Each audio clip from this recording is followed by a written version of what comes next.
It was Christmas Eve, and everyone in the Thomas family was dreaming sweet dreams. Nicky and Debbie were dreaming about what Santa would bring them. Mr. Thomas was dreaming of a new bat. Mrs. Thomas was dreaming of something else. Finally, of course, we have Mog. Mog was not dreaming sweet dreams. Mog was having a nightmare.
As the neighbours gathered, the fireman told everyone how Mog had saved the day. She deserves a medal. I think she'd rather have an egg. But there was no egg for Mog.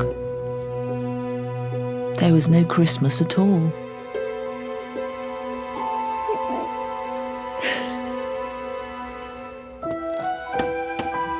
At least that's what they thought.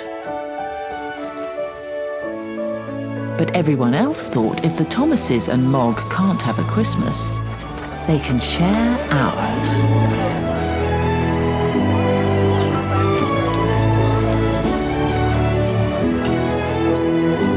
So that's exactly what they all did.